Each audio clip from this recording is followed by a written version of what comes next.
자, 오늘은 하나님 앞에서 성공적인 신앙인이 되려면 이런 주제로 말씀을 전하겠습니다. 신앙인 대신에 인생을 넣어도 되겠습니다. 하나님 앞에 성공적인 인생이 되려면 어떻게 살아야 되는가, 오늘 말씀을 통해서 여기에 대해서 좀 묵상해 보려고 합니다. 자, 성공적인 신앙인이 되려면 먼저 성공적인 신앙인이 뭐냐 하는 개념이 정립되어 있어야 되겠죠. 그래야 내가 성공을 했는지 안 성공했는지 알 수 있는데, 여러분은 성공적인 신앙인이라고 생각하십니까? 이제까지 살아오셨는데, 신앙생활에 오셨는데 또 내가 이렇게 생각해 볼 때 이만하면 하나님 앞에 성공적인 신앙인이다, 그렇게 생각하십니까? 한번 오늘 기준에 의해서 한번 좀 생각해 보시기 바랍니다. 자, 이 세상에 살았던 인물들 중에서 가장 성공적인 신앙인이 누구냐? 그러면 당연히 예수님이시겠죠. 인간의 몸을 입고 이 땅에 오셨던 예수님입니다. 요한복음 17장을 보면은 그 요한복음 17장은 전체가 예수님의 기도예요. 십자가의 죽음을 앞두시고 우리 모든 인류의 죄를 대속하기 위해서 십자가를 지시고 죽으시는 그 십자가 사건을 앞두고 예수님이 기도하신 내용입니다. 17장은 전부 다 기도예요. 이 기도 중에 예수님이 이제 자신의 인생을 정리하면서 하나님 앞에 드린 기도가 있어요. 그게 17장 4절인데 한번 읽어보겠습니다. 시작. 영화롭게 하였나이다. 아멘. 아버지는 하나님, 아버지로 말하는 거죠. 하나님께서 내게 하라고 주신 일. 그러니까 예수님이 이제 인간이 되셔서 이 땅에 오셨는데, 인간으로 이 땅에 사실 동안에 그냥 이 땅에 오셔서 그냥 밥 세끼 잡수시고 좀 쉬시고 이렇게 사는 게 아니라 하나님이 하라고 주신 일이 있는 거죠. 하나님이 하라고 주신 일. 그런데 그 일을 내가 어떻게 했다 그래요? 다 이루었다 그래요. 다 이루었다. 다 이루어서 아버지를 이 세상에서 영화롭게 했습니다, 이렇게 이야기를 해요. 그러니까 우리는 여기서 하나님이 보실 때 성공적인 신앙인의 모습이 무엇인가를 우리가 알게 됩니다. 예수님만이 아니고 이 땅에 태어나서 살아가는 저와 우리 모두는 다 사명자예요. 하나님이 이 땅에 태어나게 하시고 예수님을 믿어서 구원받게 하신 하나님의 이유와 목적이 있습니다. 이유와 목적이. 나에게 주신 일이 있죠. 일, 그걸 사명이라고 하는데, 그 일을 내 인생을 살아가는 동안에 한평생 동안 하나님이 맡기신 일을 다 이루는 거예요. 그 일을 이룸을 통해서 하나님을 이 세상에서 영화롭게 하는 거죠. 하나님께 영광을 돌리는 것. 그렇게 사는 것이 성공적인 삶입니다. 하나님 앞에. 그렇게 살고 있다면 여러분이 하나님 앞에 성공한 삶이라고 할 수가 있어요. 자, 성경에서 말하는 성공적인 신앙생활은 이 땅에서 뭐 성공하고 출세하고 공부 많이 하고 돈 벌고 그런 게 아니라 하나님이 자기에게 주신 일을 다 감당함으로 하나님을 영화롭게 한 사람입니다. 하나님이 우리를 부르실 때 정말 다양한 모습으로 부르셨어요. 모든 모임을 보면 그 모임의 목적이 있고 대충 좀 뭔가 이렇게 비슷한 게 있습니다. 근데 교회를 보면은 정말 다양한 분들이 모였죠. 예수 그리스도를 목표로 해서 그냥 모인 분들이에요. 그러니까 정말 다양한 분들, 연령부터 각자가 일하는 그 맡은 일부터 모든 게 다양한 사람들이 다 모여 있는 것이 교회입니다. 다양한 직업을 가진 분들이 이제 교회에 계신데, 자, 제가 한번 조사해 봤어요. 우리나라에 도대체 이 직업이 몇 개나 되나, 직종이. 봤더니 한국직업사전 통합본 5편에 보니까 대한민국의 직업수가 12,823개랍니다. 제가 보기엔 뭐 더 되겠죠. 이보다 안 잡힌 것도 있을 테니까 12,823개의 직종이 있다는 거예요. 그러니까 여기 오늘 예배에 오신 우리 성도님들도 이 중에 어떤 하나겠죠. 이 중에 하나의 일을 택해서 거기서 일을 하고 돈을 벌고 생계를 유지하고 또 문화생활도 하고 여가도 하고 가족을 부양하고 그렇게 우리가 살고 있습니다. 자, 이렇게 다양한 일을 하는 우리를 하나님이 부르셨는데, 자, 사람들이 성공했다 그렇게 말할 때는 보통 뭘 기준으로 해요? 연봉이 얼마나 되느냐, 1년에 돈을 얼마나 버느냐, 그런 거죠. 또 사람들이 얼마나 선망하는 그런 직업을 가지고 있느냐, 유망한 직업을 가지고 있느냐, 거기에 따라서 성공, 성공했는지 성공하지 못했는지를 평가를 합니다. 연봉이 얼마세요? 무슨 일 하세요? 이제 무슨 일 하는데 연봉이 얼마입니다. 와, 성공하셨네? 우리가 그렇게 이야기하잖아요. 그 기준이 다 세상적인 기준이에요. 그런데 하나님 앞에서는 내가 어떤 일을 하고 있는가, 내가 얼마나 많은 돈을 벌고 있는가, 그런 건 중요하지 않습니다. 하나님 앞에 중요한 것은 하나님께서 나를 이곳으로 부르셔서 이 일을 하게 하신 이유와 목적을 분명히 깨닫고 내가 하고 있는 그 일을 통해 하나님을 영화롭게 하는 거예요. 내가 하고 있는 일을 통해서. 그것이 하나님 앞에 중요합니다. 내가 만약 이러한 삶을 살고 있다면 내가 하는 일이 어떤 일이든지, 내가 돈을 얼마나 벌고 있든지 거기에 상관없이 우리는 하나님 앞에 성공적인 신앙생활을 하고 있다, 성공적인 인생을 살고 있다, 그렇게 이야기할 수 있습니다. 자, 여러분들은 이 기준에 의하면 어떻습니까? 내가 돈을 많이 벌고 어떤 직장을 가지고 이런 게 아니고, 우리 모두에게는 하나님께서 주신 일이 있는데, 하라고 하신 일이 있는데, 그것을 내 인생을 통해서, 내 하고 있는 일을 통해서 그 일을 잘 감당함으로 온 세상에 하나님을 영화롭게 하고 있어요. 여러분 때문에 여러분 주변에서 함께 일하고 있거나 살고 있는 예수 믿지 않는 다른 분들이, 야, 정말 당신을 보니까 하나님은 살아계시다, 기독교인들 훌륭하다, 그런 삶을 살았다면은 성공한 인생이다. 성공한 인생. 또 여러분 때문에 그들이 그래서 하나님을 알게 되고 하나님을 믿게 되고 여러분처럼 이렇게 주일 알아서 하나님을 예배하게 되고 이렇게 하는 삶을 살고 있다면은 나는 정말 하나님 앞에 성공된 삶을 살고 있는 거죠. 오늘은 이 주제로 이제 설교를 해보려고 하는데, 사도 바울, 오늘 우리가 읽은 이제 빌립보서의 주인공이 사도 바울 선생의 인생을 잠깐 좀 생각해 보려고 합니다. 그래서 하나님 앞에 성공적인 삶을 살려면 어떻게 해야 되는지 바울을 통해서 좀 배우려고 해요. 그래서 오늘은 제가 이 읽은 본문을 하나하나 주해하지는 않겠습니다. 자세한 주해는 빌립보서 강의를 통해서 이제 홈페이지에 다 녹화되어 있으니까 거기서 공부를 하시고, 오늘 주제에 맞추어서 몇 가지만 좀 생각을 해보려고 해요. 자, 하나님 앞에서 이제 성공적인 인생을 살고 성공적인 신앙인이 되려면은 첫째는 하나님이 기뻐하지 않으시는 모든 것들을 버려야 돼요. 버림이 있어야 됩니다. 하나님이 기뻐하시지 않는 것들을, 하나님을 잘 섬기는데 방해가 되는 것들을 버려야 돼요. 버리지 않고는 행복할 수도 없고 하나님 앞에 성공적인 신앙생활을 할 수도 없습니다. 자, 사도 바울을 한번 생각해 보세요. 사도 바울이라고 하는 사람은 예수님 믿기 전에는 유대 사회에서 제일 잘 나가는 사람이었죠. 이 세상 사람들이 부러워할 만한 모든 것을 다 가진 사람입니다. 이 사람 정말 다 가졌어요. 인간적으로 하면 너무 부러운 사람이에요.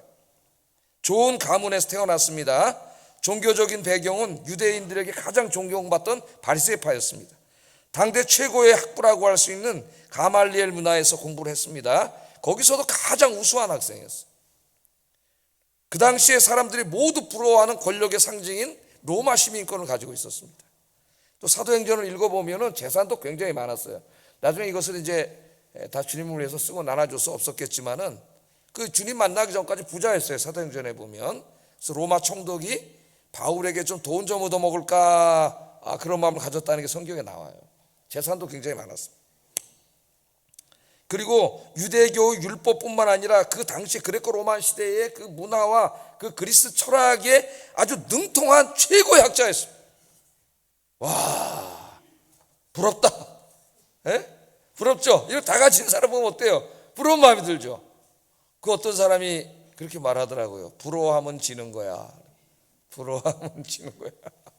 그랬더니 제가 최근에 지난주에 책을 한 권 읽었는데, 어떤 심리학자가 쓴 책을 읽었는데, 부러워하면 지는 게 아닙니다 그러더라고요. 인간은 누구나 다른 사람들이 자기가 갖지 못한 그런 것들을 가지면 부러워하는 마음이 드는 건 당연한 거라는 거예요. 그게 나쁜 게 아니라, 지는 게 아니라는 거예요. 그러나 언제 지느냐?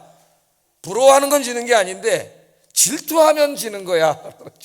부러워하는 것까지는 괜찮은데 그걸 시기하고 질투하면 이제 패배자가 된다, 그런 얘기를 하는데 그 후자가 맞는 말이죠.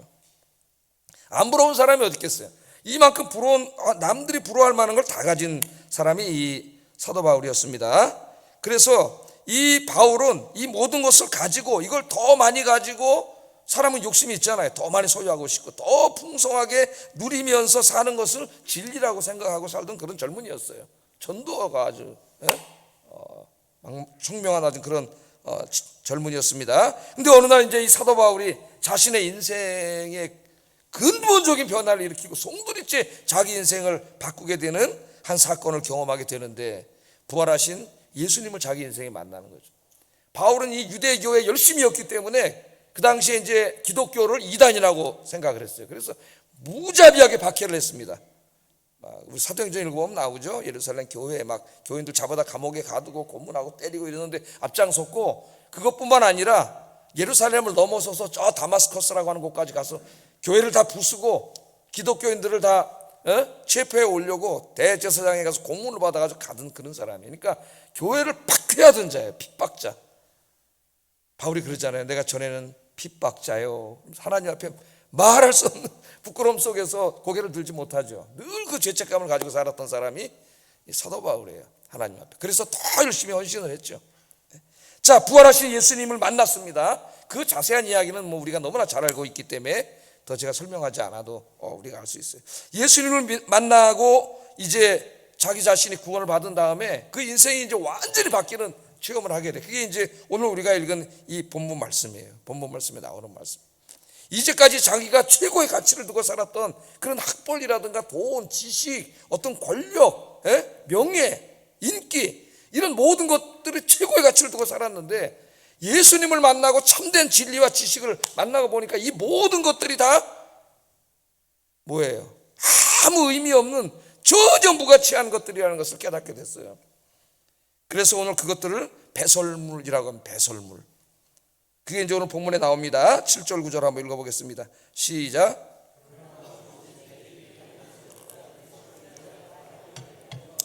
또한 모든 것을 해로 여김은 내 주 그리스도 예수를 아는 지식이 가장 고상하기 때문이라. 내가 그를 위하여 모든 것을 잃어버리고 배설물로 여김은 그리스도를 얻고 그 안에서 발견되려 함이니. 아멘. 자, 자기가 가지고 있는 그 모든 것들, 세상 사람들이 다 너무나 부러워하는 그것들을 다 가진 자였고, 그게 최고의 가치를 두고 살았지만은, 그걸 인생의 목적으로 삼고 살았지만은, 부활하신 주님, 진리의 주님을 만난 다음에는 야, 이거 너무나 하찮은 것들이고, 우리 주님과 비교해 보니까 이것들은 다 뭐예요? 배설물이라 그랬어요. 배설물. 배설물을 얻으려고 아침부터 밤까지 뛰어다니는 사람이 있습니까? 그건 정신 나간 사람이죠. 차라리 정신 나간 삶을 살았다는 거예요. 여기서 우리가 오해하지 않아야 될 게 있습니다. 세상의 것들을 배설물로 여겼다는 것은 기독교인들은 절대로 권력을 가져서도 안 되고, 또 공부를 많이 해서도 안 되고, 돈을 많이 벌어서도 안 된다는 말이 아니에요. 바울도 예수 믿은 이후에도 여전히 로마 시민권자였고 돈도 있었고 다 권력이 있었어요. 학문을 버린 게 아니라 학문을 다 가지고 있었죠. 여기 배설물로 여겼다는 것은 그것들을 바라보는 관점이 바뀌었다는 거예요. 관점. 가치관이 바뀌었다는 거예요. 가치관이. 믿기 전에는 그게 최고였는데, 그게 다였는데, 그걸 많이 얻으면 행복하다는 것을 진리로 여기고 살아왔는데, 진짜 진리이신 예수님을 만나고 보니까 이 모든 것들을 하찮은 것들, 무의미한 것들, 그것을 깨달은 거죠. 그러니까 뭐가 바뀐 거죠? 관점이 바뀐 거죠. 관점이. 그것들을 바라보는 관점. 정말 예수를 만나면, 진짜 예수님이 내 안에 들어오시면 안 바뀔 수가 없어요. 그 체험이 있다면, 바울처럼 근본적인 변화가 뭐냐? 가치관이 바뀌어야 되는 거죠. 관점이 바뀌어야 되는 거예요. 예수님을 믿는다 하면서도, 교회 오면서도 여전히 거기에 내 생각이 다 있고, 지금 바울이 가진 이런 것들을 부러워하고, 그게 인생의 목표가 된다면 우리 심각하게 생각을 해야 됩니다. 내가 진짜 예수님을 만났는지를 심각하게 생각을 해야 돼요. 그래서 바울은 그것들을 더 이상 추구하지 않았습니다. 배설물로 여겼다 그랬어요. 배설물로. 다 이제 하찮은 것들로 여기고 과감히 버렸습니다. 그러니까 신앙생활을 제대로 하려면 이처럼 하나님이 기뻐하지 않으시는 과거의 삶을 버려야 돼요. 제가 한 TV 방송에서 저장 강박증 장애, 저장 강박 장애라는 게 있어요. 이걸 고통당하는 사람을 다루는 이제 프로를 본 적이 있는데, 그 이후에도 몇 번 이 방송 저 방송에서 하더라고요. 저장 강박 장애, 영어로는 이제 호더라고 해요. 호더. 들어보셨죠? 호더라고. 자, 저장 강박 장애는 뭐냐? 물건을 버리지 못하고 쌓아두는 장애예요. 여기 이제 한 노인의 이야기가 나오더라고요. 이분은 집을 보니까 한옥인데 집이 괜찮아요. 바깥에서 볼 때 굉장히 넓고 방이 4개나 있습니다. 방이 굉장히 많잖아요. 요새 아파트 커봐야 방 3개밖에 더 있어요. 물론 이제 뭐 50평 이런 데 가면 더 4개, 5개도 있겠지만은 70평 가보니까 6개인가 있더라고요, 방이. 제가 부교육자로 섬길 때 한번 저 일산에 74평인가 2평인가 뭐 사시는 분이 있어서 30평을 따라가 봤는데, 하여튼 거실에 한 50명이 10명 가서 앉았는데도 거실이 넓어가지고 텅텅 비어 보이더라고요. 야, 여기서 족구해도 되겠다 는 생각이 들더라고요. 자, 방이 4개예요, 방이. 예? 그런데 이제 카메라가 이렇게 쭉 비춰보니까 이 노인 부부 집에는 침대 하나 들여놓고 엉덩이 붙일 공간도 없어요. 왜냐하면 이 할아버지가 매일 눈만 뜨면 바깥으로 나가가지고 동네 잡동사니 쓰레기를 전부 가져와다가 집에다가 계속 싸는 거예요. 이게 저장 강박 장애입니다. 한번 주워온 것은 절대로 버리지 않아. 정확하게 말하면은 버릴 수 없는 거죠. 그 심리가 버릴 수 없기에 이미 병이 든 거예요. 마음에 이 기능이 무너져 있습니다. 그러니까 온 집안에 주워온 쓰레기 잡동사니들로 가득 차 있어요. 정상적인 생활이 불가능합니다.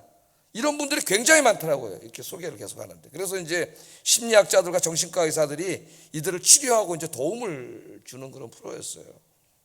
이 할아버지도 이제 상담을 하고 이렇게 이제 치료를 받습니다.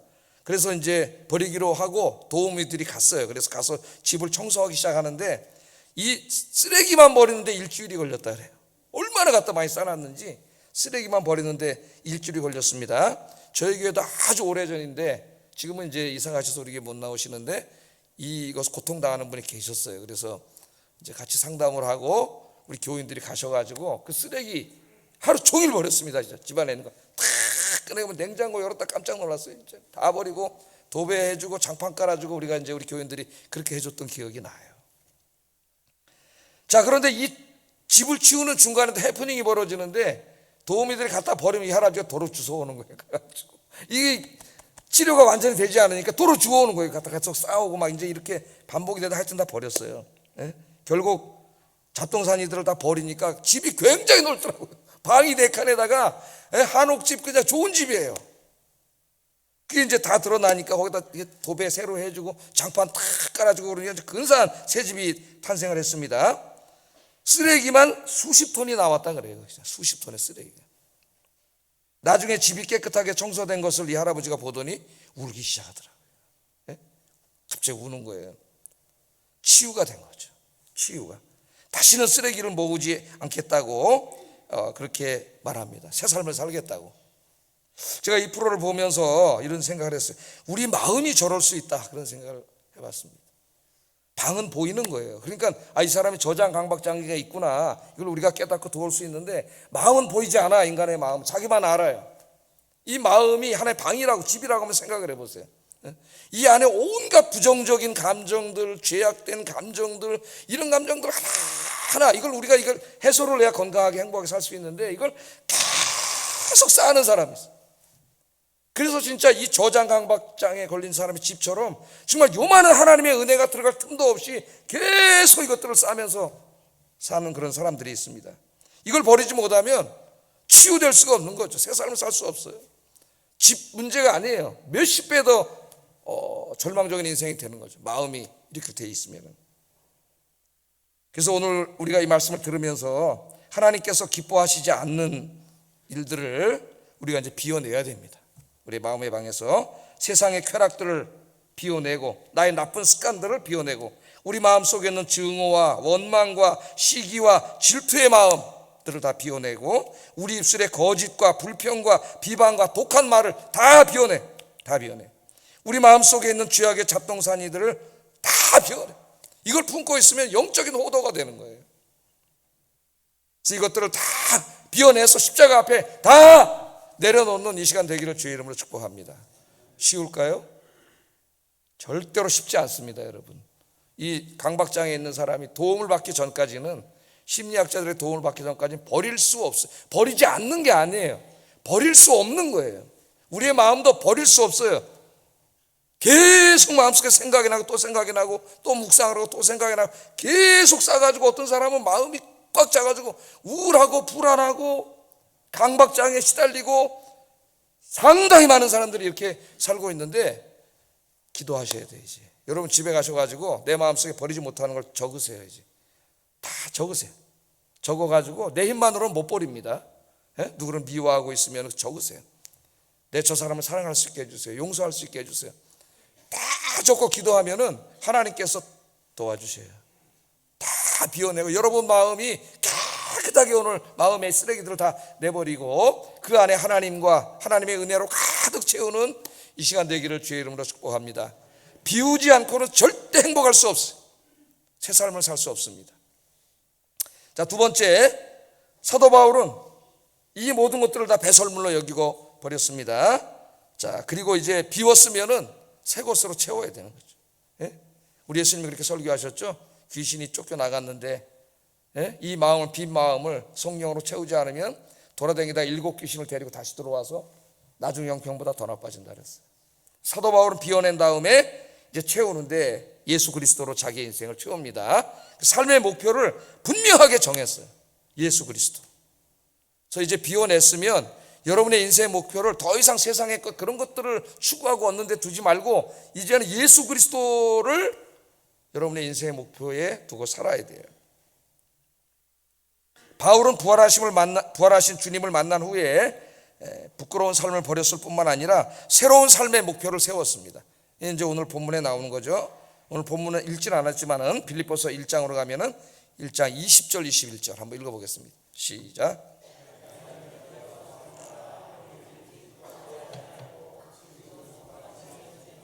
살든지 죽든지 내 몸에서 그리스도가 존귀하게 되게 하려 하나니 이는 내게 사는 것이 그리스도니 죽는 것도 유익함이니라. 아멘. 자, 바울은 과거의 삶을 완전히 버렸습니다. 그리고 자신이 이것을 위해서 살아야 하고 또 그것을 위해서 죽어야 하는 분명한 새로운 목표를 세웠어요. 우리 그리스도인들은 내가 무엇을 위해서 살고 무엇을 위해서 죽어야 할 것인가가 분명해야 된다 그랬습니다. 그게 아직도 분명하지 않으면 안 돼요. 사도 바울은 그것을 분명하게 정했습니다. 내 인생의 목표가 뭐냐? 이제는 내 삶을 통해 예수 그리스도를 존귀하게 하는 것. 그게 딱 정했습니다. 예수님 만난 다음부터 더 이상 내가 이렇게 세상 사람들이 부러워하는 거 더 싸가지고 내가 굉장히 내가 존귀하게 되는 거잖아요. 그러면 그런 것이 아니라 예수 그리스도를 존귀하게 하는 것으로 정한 거죠. 저희가 이제 목사인데, 저 같은 사람이 목사인데 목회라고 하는 거룩한 일을 하는데 이 일을 하면서도 그리스도를 존귀하게 하는 것이 목표가 아니고 자기를 존귀하게 하는 게 목표가 될 수가 있어요. 목사가 빠지기 제일 쉬운 시험입니다. 이것이. 예? 그래서 교세를 더 키우고 이렇게 해가지고 내 이름이 나고 사람들이 어떤 목사님 너무 대단한 목사님 이래가지고 자, 이게 목회의 목표가 되면은 난 이제 누구를 존귀하게 하고 있는 거예요? 자기를 존귀하게 하게, 예수님을 존귀하게 하는 게 아니에요. 그러니까 우리가 살아가면서 내가 지금 내 삶의 목표가 무엇이고 뭘 위해 살아가는가를 분명히 점검을 해야 돼요. 오늘 여기 보면 사도 바울이 이렇게 말합니다. 간절한 기대와 소망을 따라 그렇게 정했어요. 간절한 기대와 소망이 뭐냐면은 바로 그리스도를 존귀하게 여기는 것이죠. 여러분 무엇인가를 간절히 기대하고 소망해 본 적이 있습니까? 아마 지금도 그런 게 있을 거예요. 간절히 기대하고 소망하는 것. 그게 뭐예요, 여러분? 어떤 사람 입시생들에게는 지금 대학에 들어가는 것이겠죠. 어떤 사람에게는 취직을 하는 것이고 어떤 사람에게는 결혼을 하는 것이고 어떤 사람에게는 돈 많이 버는 것이고 어떤 사람은 사람들에게 막 인정받는 것이고 어떤 사람은 인기와 명예를 얻는 것, 그런 걸 지금 간절히 기대하고 소망하면서 살아가고 있는지 몰라요. 어쩌면 모든 사람들이 그렇게 살아가고 있습니다. 그런데 바울은 무엇을 지금 간절히 기대하고 소망해요? 내 인생을 통해서, 남은 인생을 통해서 예수 그리스도가 존귀하게 되는 것이라 그랬어요. 예수 그리스도가 세상에서 높아지는 것이란 말이죠. 어느 정도로 원하고 있느냐? 자신의 삶과 죽음의 문제보다 더 중요하게 여기고 있습니다. 자, 이 빌립보서를 저술할 때 사도 바울은 어디에 있었어요? 로마 정치범으로 몰려가지고 로마 감옥에 갇혀 있습니다. 지금 재판을 기다리고 있어요. 재판 중에, 지금으로 말하면 미결수인 상태죠. 정치범으로 몰려 있기 때문에 유죄 판결이 나면 죽습니다. 바로 사형해요. 그러니까 죽을 수도 있어요. 근데 빌립보서를 자세히 읽어보면은 사도 바울은 자기가 석방할 것을 될 걸 확신하고 있습니다. 왜냐하면 여러분들의 중보기도와 하나님이 나와 함께 계시기 때문에, 할 일이 있기 때문에 석방될 걸 확신한다, 그런 얘기를 하죠, 빌립보서에. 그러나 사실은 불확실한 거예요. 어떻게 될지는 모르는 거예요. 살지 죽을지 모르는데 그런 상황에 있는 바울이 지금 한 말입니다. 내 간절한 기대와 소망은 내가 여기서 석방되느냐, 그래서 살아나느냐, 그런 게 아니라 오직 그리스도가 존귀 되는 것이에요. 그래서 내가 석방되지 않고 여기서 그냥 죽는 거죠. 순교한다 할지라도 그것이 그리스도를 로마 사회에 존귀하게 만드는 일이라면 그것이 나의 기쁨이라는 겁니다. 근데 내가 석방이 돼서 또 바깥에 나가서 복음을 전하고 교회를 이렇게 목회하고 이렇게 하는 것이 그리스도를 존귀하게 여기는 거라면 그것이 나의 기쁨이라는 거예요.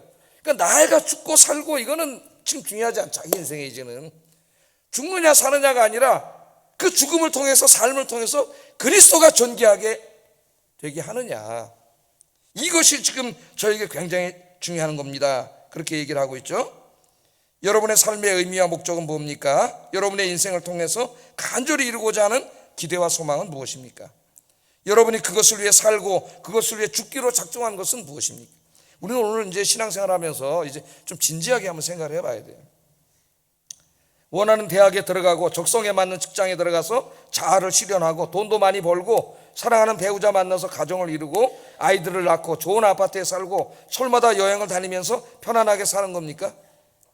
물론 그러한 기대와 소망을 갖는 것이 잘못됐다고 말하는 건 아닙니다. 우리 인간은 누구나 그런 기대와 소망을 가지고 있어요. 잘못된 것도 아니에요.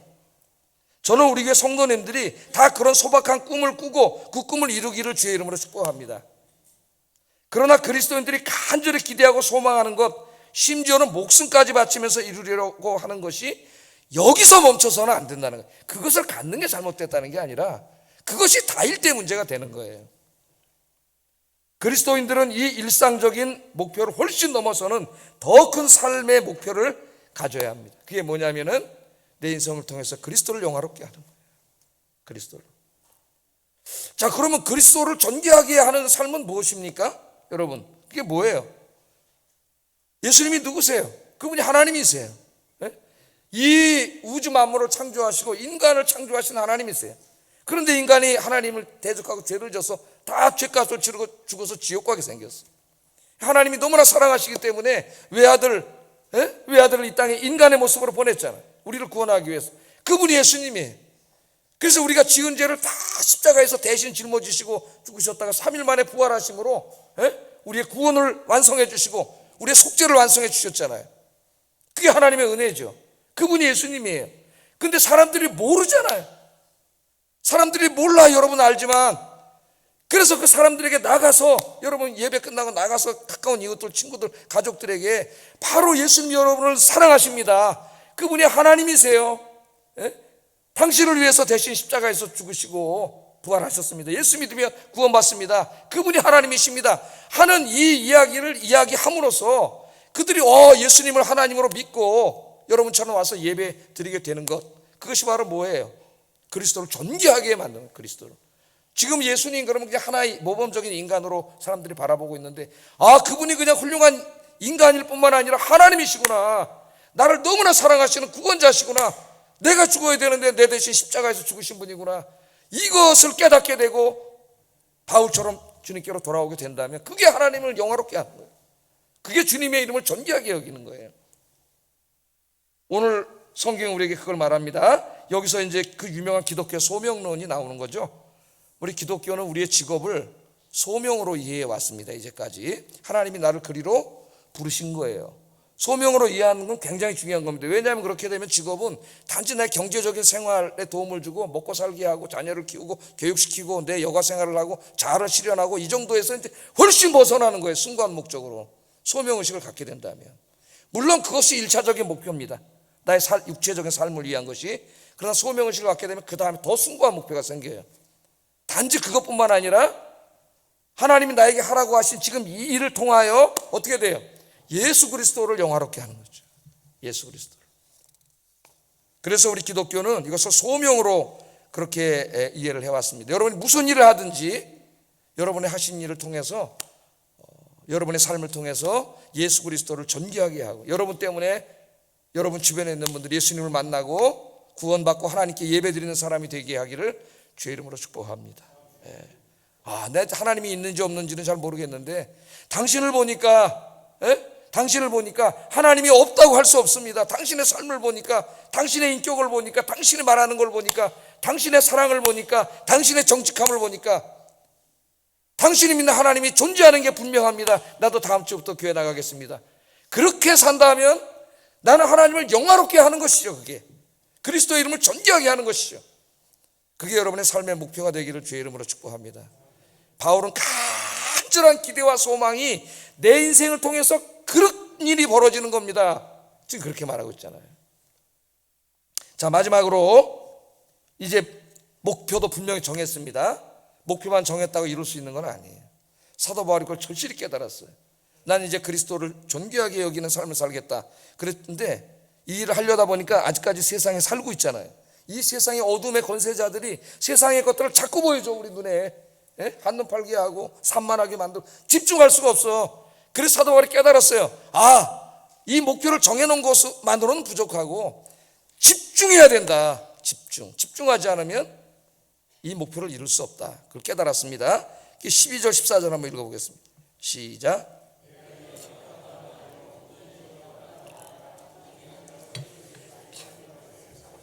달려가노라. 형제들아, 나는 아직 내가 잡은 줄로 여기지 아니하고 오직 한 일, 즉 뒤에 있는 것은 잊어버리고 앞에 있는 것을 잡으려고 표대를 향하여 그리스도 예수 안에서 하나님이 위에서 부르신 부름의 상을 위하여 달려가노라.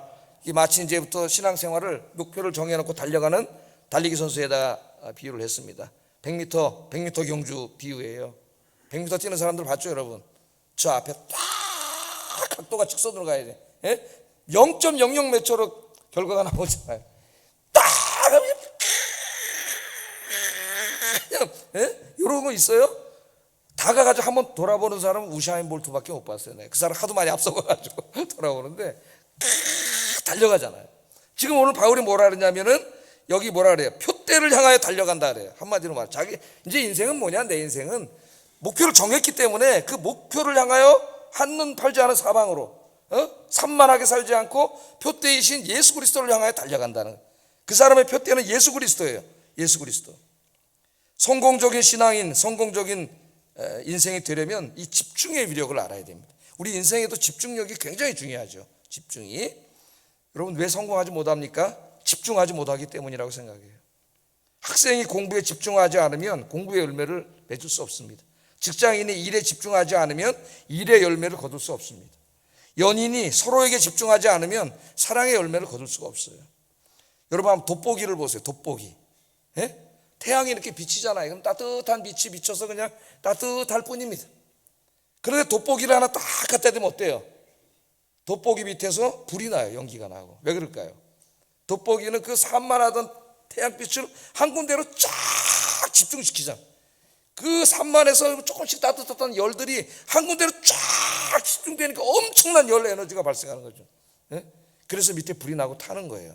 그게 집중력이에요. 이것저것 조금씩 산만하면은 아무 일도 이루어지지 않아요.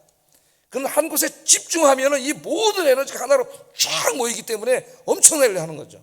그 예술가들 여러분 보세요. 화가들이 그림 그릴 때 그 집중하는 걸 보세요. 집중. 이 집중의 힘을 제일 잘 아는 똑똑한 하나님의 피조물이 나무라 그래요. 나무. 제가 이게 나무에 관한 수필들을 좀 몇 개 읽어봤는데 그 나무 학자들 얘기를 제가 한번 읽어봤습니다. 그랬더니 나무를 연구하는 사람들에 의하면은 나무는 열매를 맺는 시즌이 되면은 뿌리와 줄기의 성장을 스스로 억제하고 오직 열매의 성장에 집중한다고 합니다.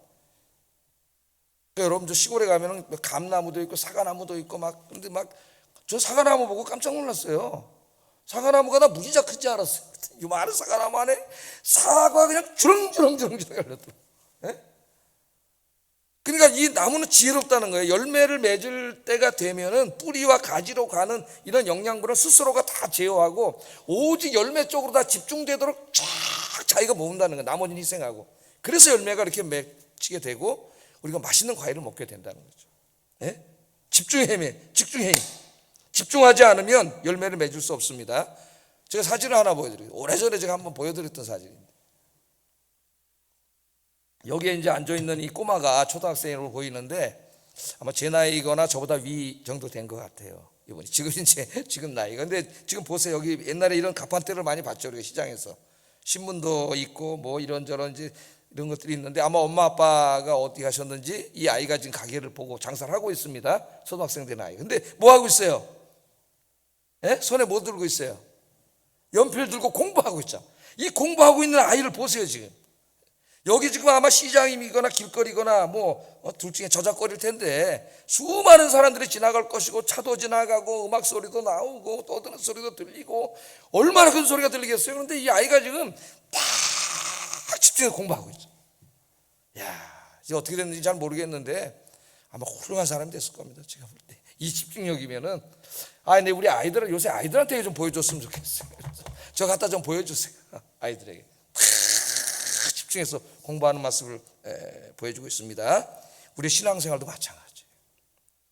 신앙생활이라고 하는 것은 그리스도께 집중하는 겁니다. 집중.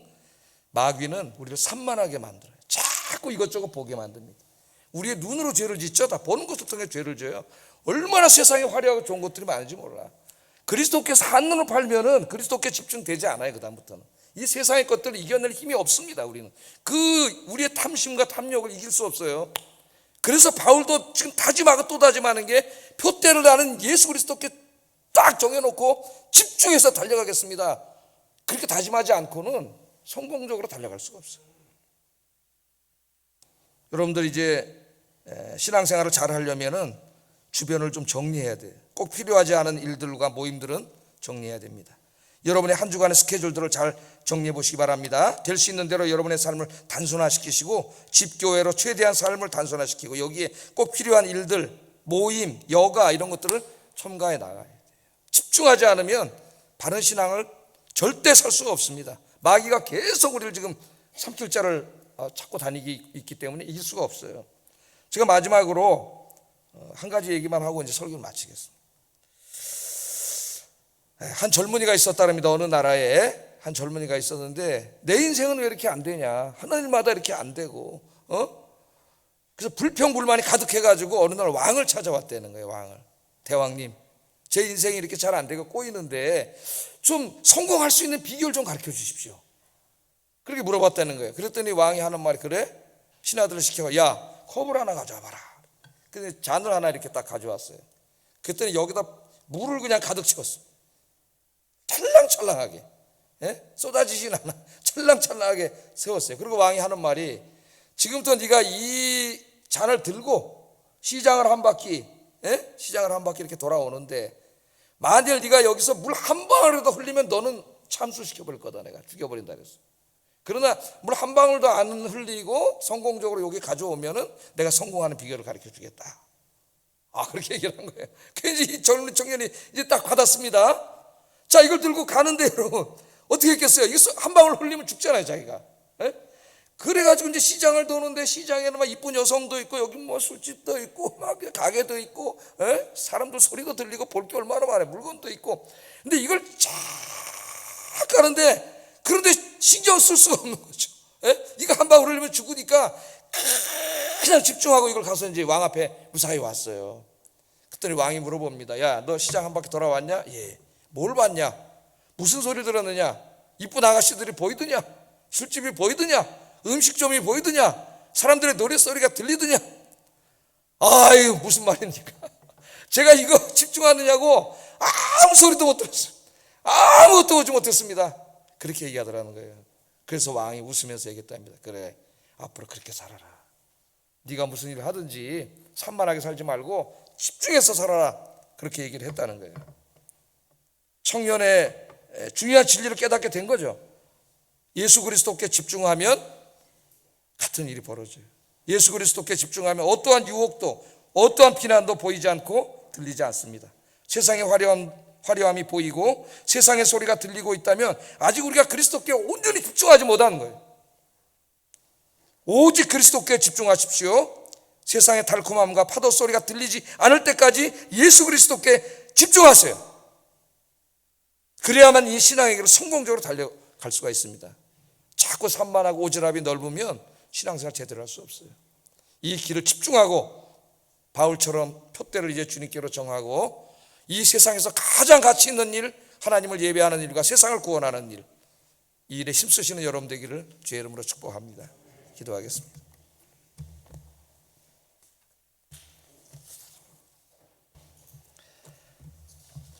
오늘 설교를 기도의 제목으로 삼겠습니다. 내 마음속에 하나님이 기뻐하시지 않는 모든 영적인 쓰레기들을 정리하게 하시고 그 빈 공간을 하나님으로 가득 채우게 하소서. 내 인생의 목표가 오직 그리스도만을 존귀하게 하는 것이 되게 하소서. 한눈 팔지 않고 오직 예수 그리스도께 집중하게 하소서. 기도하겠습니다. 사랑과 은혜가 충만하신 아버지 하나님, 주님의 놀라우신 사랑과 은혜를 감사합니다. 오늘 아버지 하나님, 우리는 우리 인생을 되돌아보면서 우리가 하나님 앞에 성공적인 인생, 성공적인 신앙인이 되려면 어떻게 해야 되는가, 이 말씀을 잠깐 묵상해 보았습니다. 하나님이 기뻐하시지 않는 것들, 부정적인 것들, 내 마음속에 가득 차 있는 온갖 영적인 쓰레기들을 오늘 십자가 앞에 다 내려놓게 하시고 내 마음을 깨끗이 비우고 이 마음을 하나님과 하나님의 은혜로 가득 채우게 하여 주시옵소서. 뿐만 아니라 이제 내 인생의 목적을 썩어 없어질 세상에 두지 아니하고 오직 그리스도를 이 땅에서 존귀하게 하는 것, 그것을 내 간절한 기대와 소망이 되게 하시고 그 길을 달려가게 하여 주시옵소서. 이 길을 가는데 어둠의 권세에 방해가 있습니다. 한눈 팔게 합니다. 한눈 팔지 않게 하시고 산만하지 않게 하시고 오직 십자가의 주님을 바라보며 십자가의 주님을 내 인생의 목표로 삼고 주님만 바라보면서 집중하여 이 길을 달려가는 저희들이 되게 하여 주시옵소서. 예수님 이름으로 기도드립니다. 아멘.